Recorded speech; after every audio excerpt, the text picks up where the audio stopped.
지금부터 전산회계 2급 제69회 기출문제 이론시험 풀이하도록 하겠습니다.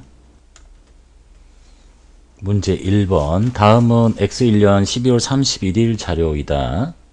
자본금을 계산하면 얼마인가? 자본금 계산하라고 그랬고요. 본래 연도에는 기출문제 연도는 뭐 15년, 16년, 17년 이렇게 써 있을 텐데 그냥 연도를 X1년으로 그냥 수정을 했습니다. 다음 연도가 지나도 볼 수 있도록. 일단 자본금을 계산하라고 했고, 내용물 쭉 보니까 현금이라는 자산, 부채 이런 것들이 나열돼 있어요. 그러면 이제 여기서 무슨 생각을 해야 되냐면, 자본금을 계산하는 식이 지금 개인 사업자를 다루니까 자산에서 부채를 빼면 자본이 된다, 이런 등식이 기억나시면 되겠네요. 그리고 자본 속에 개인은 자본금밖에 없으니까. 그래서 이 문제는 자산 전체 금액 찾고 부채 전체 금액 찾아가지고 이걸 뺀 게 자본이다라는 식을 만들어내라는 얘기네요. 그래서 일단 자산을 먼저 찾을게요. 자산, 현금 자산이죠. 요 금액. 외상 매입금은 부채, 비품 자산, 지급어음 부채, 그 다음에 단기 차입금 부채, 외상 매출금 자산, 건물 자산, 받으러움 자산, 이렇게 해서 자산들의 금액을 모두 다 합계를 합니다.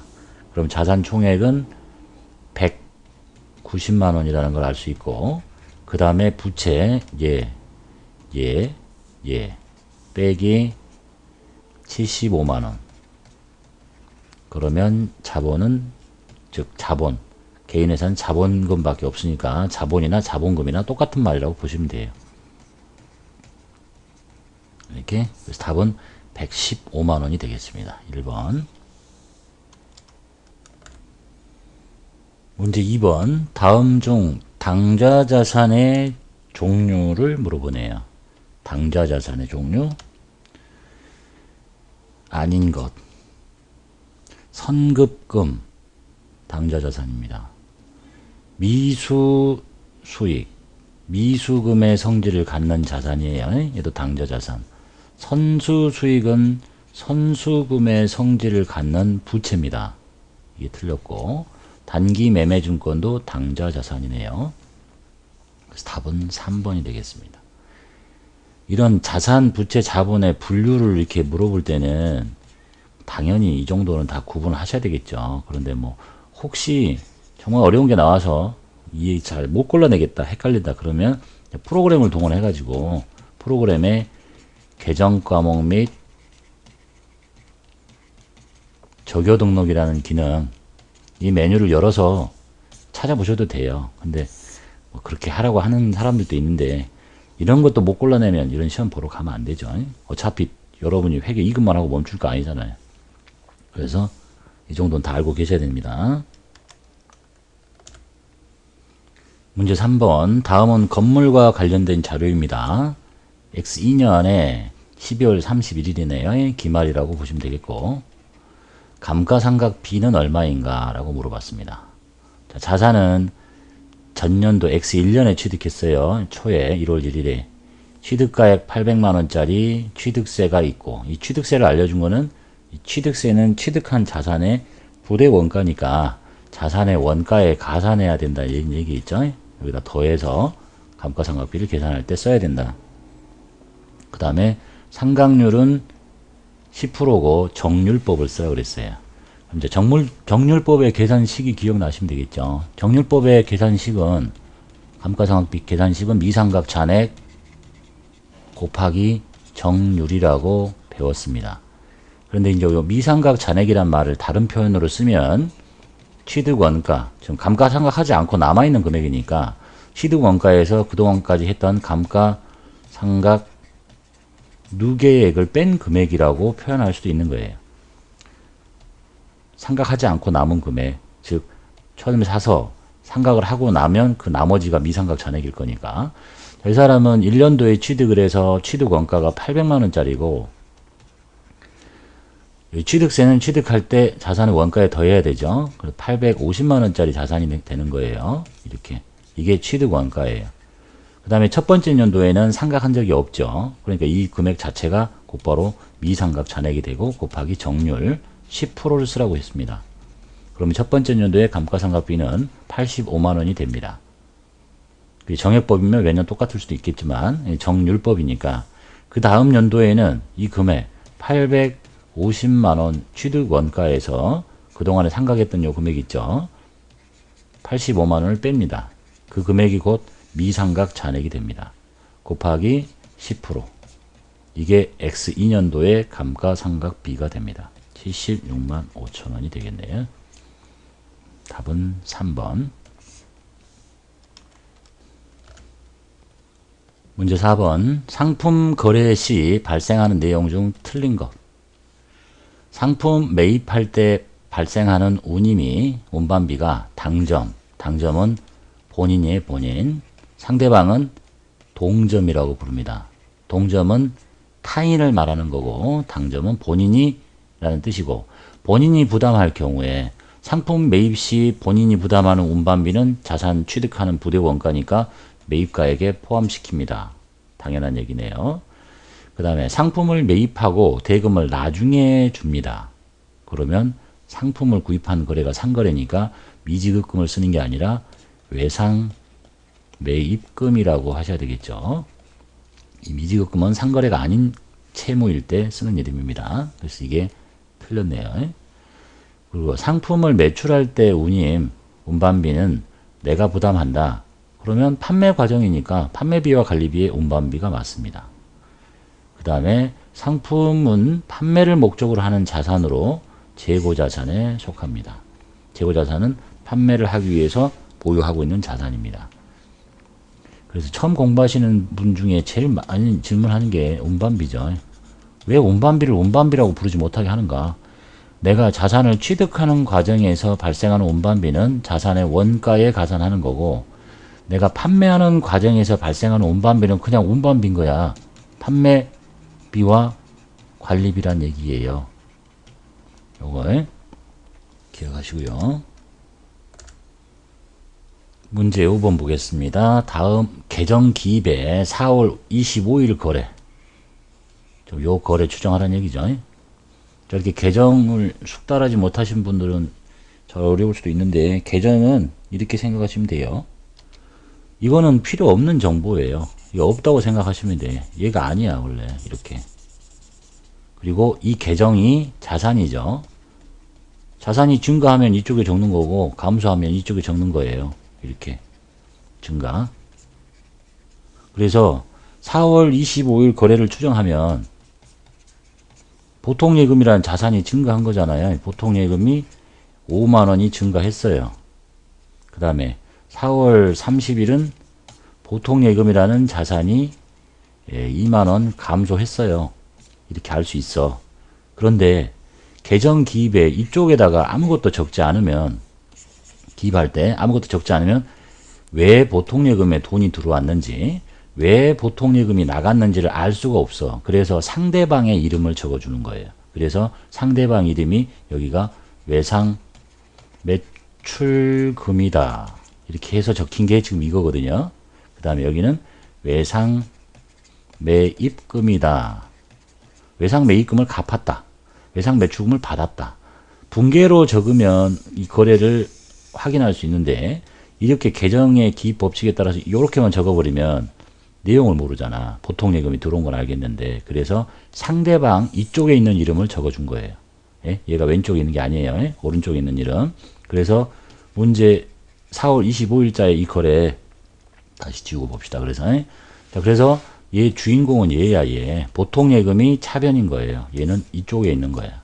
그래서 이 거래는 분계로 얼른 만들면 쉽잖아요. 보통예금이 들고 외상 매출금이라는 게 없어졌구나. 그럼 외상대금을 받은 거 아니야. 외상 매출금 5만원이 보통예금 계좌로 입금된 거지. 1번인 거죠. 그 다음에 다 쓸데기 없는 얘기고, 그 다음에 요거는 뭐예요?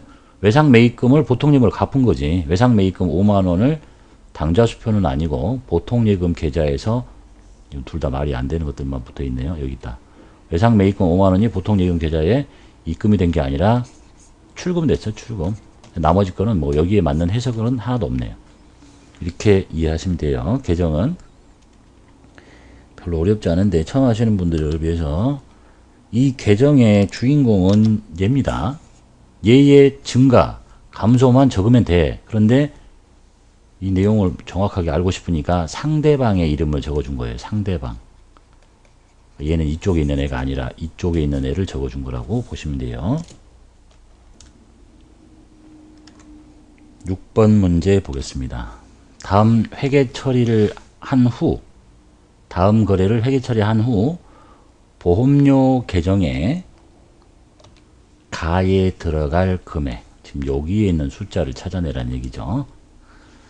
자, 거래 봅시다. 11월 1일 날 3개월분 단기 11월부터 차기 내년 1월까지 11, 12, 1월 이렇게 3달 지내요. 보험료 6만원을 현금으로 지급했습니다.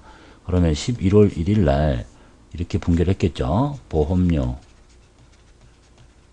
6만원 그리고 현금 6만원 이걸 보험료 계정에다가 적어요. 지금 여기 보험료 계정이죠. 그럼 보험료가 왼쪽에 있잖아. 11월 1일 날 11월 1일 여기가 6만원이라는 얘기입니다. 그리고 상대방의 이름 적었지. 여기가 현금이라는 얘기가 되겠죠. 그리고 나서 12월 30일 기말 결산 시에 보험료 선급분을 계산합니다. 보험료 미리 준 건 몇 개월이에요? 내년 한 달치를 미리 줬잖아. 그럼 이 60만원 중에서 이 3달치인데 나누기 3을 하면 한 달에 얼마씩인지 알 수 있죠. 2만원씩이야. 그럼 내년이 2만원이 미리 지급된 거죠. 그러면 12월 31일 날 이렇게 회계 처리하겠죠. 보험료 중에서 미리 준 2만원을 취소시키고 먼저 줬다. 선급금의 성질을 갖는 자산을 만들 텐데 누구와 함께? 비용과 함께 기록합니다. 선급 비용 2만원. 그리고 이거를 보험료 계정에 적어야 돼. 보험료가 오른쪽에 있잖아. 여기 적고 여기가 금액이 2만원인 거예요. 그리고 상대방 이름은 여기가 선급 비용이겠죠. 그래서 답은 2만원이죠. 답은 1번인 거 알겠고. 그 다음에 이것도 알아야 되겠죠. 그럼 이 나머지 손익은 뭐냐? 이 비용의 모든 항목들은 차기로 이월돼서는 안 되니까 보험료가 이쪽이 크고 이쪽이 작죠. 그러니까 마저 여기다가 보험료라고 4만원을 적고 그리고 나서 손익이라는 계정으로 다 보내서 잔액을 없애버립니다. 이걸 적어 놓은 게 지금 이건 거예요. 보험료 여기 있잖아. 오른쪽에. 그리고 상대방의 이름. 이거는 결산 본절차 할 때 하는 회계 처리가 되겠네요. 문제 7번. 다음 중 재고자산의 원가 계산 방법에 해당하지 않는 거. 재고자산의 원가 계산 방법 또는 뭐 단가 산정 방법 같은 말이에요. 뭐가 있겠어요? 일일이 하나씩 개별적으로 관리한다. 개별법. 그러기엔 너무 재고자산의 숫자가 많고 복잡하다. 그러면 먼저 들어온 것을 먼저 팔았다고 보겠다. 아니다. 나는 나중에 들어온 것을 먼저 팔았다고 보겠다. 단가 산정을 할 때 아니다. 평균을 내야 되겠다. 이 평균법 속에는 그때그때 평균을 내는 이동평균법, 1년 거를 한꺼번에 평균 내는 이동평균법, 총평균법이 있겠죠. 이것들이 단가 산정, 즉 원가 계산 방법이에요. 그리고 여기 있는 정액법은 감가상각 방법이겠죠. 정액법, 정률법, 생산량 비례법 이런 것들. 문제 8번 보겠습니다. 다음 자료에서 총 매입액을 계산하래요. 보통 그냥 매입액 하면 그냥 매입액으로 끝내면 되는데 총 매입액이란 말이 나오면 뭐하고 구분해야 되냐면 순매입액 하고 다르다는 얘기예요. 총 사온 것 중에서 뭔가 빼야 될 게 있잖아. 사온 것 중에 매입 환출 및 애놀이, 매입 할인 이런 걸 뺀 게 순매입액이라는 뜻입니다. 일반적으로 그냥 매입액 하면 이 순매입액을 말하는 거예요. 근데 이게 좀 총매입액을 구하겠단 말이야. 자, 그래서 자료를 보니까 매출도 총매출이에요. 매출액 있고 매출 총이익 있고 매입 애놀이, 매출 애놀이 이렇게 있네요. 그럼 이제 손익계산서 식 중에서 그냥 이렇게 쓰면 돼요. 매출액, 우리가 흔히 쓰는 매출액은 순매출액이라는 뜻이니까 매출액에서 매출 원가를 빼면 뭐가 됩니까? 매출 총이익이 되는 거죠. 매출 총이익. 이익. 이 식은 다 아실 거고, 그 다음에 매출 원가의 식은 뭐예요? 기초 재고, 그 다음에 단기 매입 100 마이너스 기말 재고인데, 여기서 말은 다 순매출액, 순매입액인 거예요. 그런데 이제 매출액을 뭘 알려줬냐면 총 매출액을 알려줬어. 그럼 매출액을 찾으려면 여기서 말하는 매출액은 순매출액이니까 총 매출액 70만 원 중에서 뭔가를 빼야 될 게 있나를 봐요. 뺄 게 뭐예요? 매출 환입 및 애누리죠. 그래서 이 6만 원을 뺀 게 순매출액인 그냥 매출액인 거야. 이해되셨죠? 그러면 매출액은 64만 원이 매출액입니다. 그 다음에 기초 재고 여기 알려줬죠. 아무 변화 없고 12만 원. 그 다음에 기말 재고 15만 원 알려줬어요. 근데 이제 여기서 말한 매입액은 순매입액인데 지금 총 매입액을 찾으려잖아요. 그럼 여기 순매입액을 계산하려면 총 매입액에서 총 매입액이 알고 싶은 숫자죠. 뭘 빼면 돼요? 매입하고 환출 및 애누리가 생긴 금액을 빼면 돼. 자, 이게 순매입액이에요. 그냥 흔히 말하는 매입액. 근데 요거를 알고 싶으면 이걸 알고 싶은 숫자죠. 그래서 이 총 매출 총 이익을 알려줬거든요. 25만 원 이렇게. 그러면 여기 70만 원, 70이 아니죠. 이제 64에서 얼마를 빼야 25가 되느냐. 마이너스 25만 원을 빼버리면 여기가 나와야 될 매출 원가는 39만 원이 됩니다. 그러면 여기 답 전체가 39만 원인데 이 39만 원은 12만 원 플러스 얼마를 하고 거기다가 15만 원을 빼야 39만 원이 되는 거잖아요. 이렇게 지금 여기 알고 싶은 거죠. 그래서 12만 원에다가 얼마를 더하고 얼마를 15만 원을 빼야 39가 되니까 이걸 다 넘기면 39에다가 15를 더하고 빼기 12를 빼면 여기가 42만 원이 됩니다.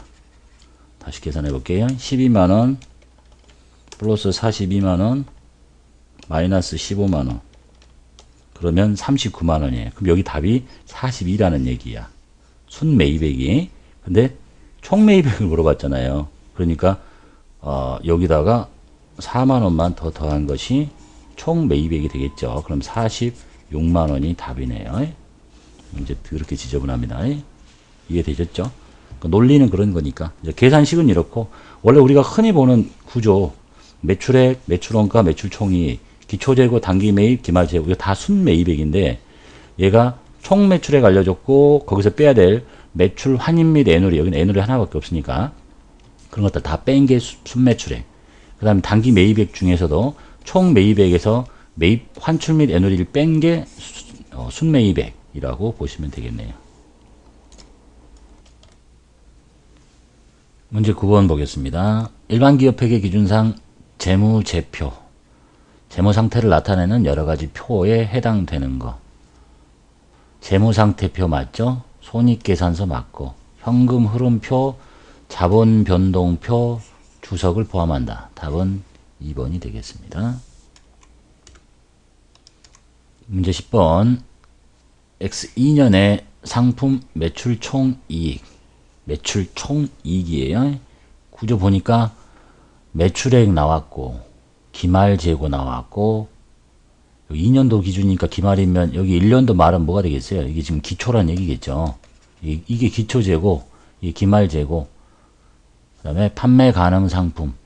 판매 가능 상품액이라는 얘기는 기초 재고하고 단기 매입액을 합친 금액을 판매 가능 상품액이라고 하는 겁니다.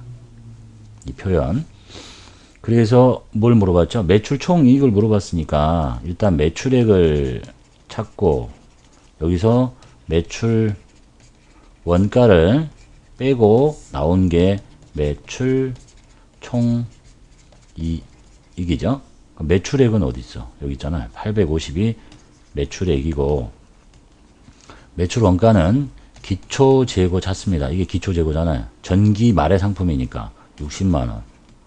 그 다음에 단기의 매입액을 찾아야 되는데 단기 기초재고하고 단기 매입액을 합친 이 금액을 보고 뭐라고 부르냐면 판매 가능 상품이라고 그래. 단기에. 그러니까 여기가 550만 원이라는 걸 알려주는 겁니다.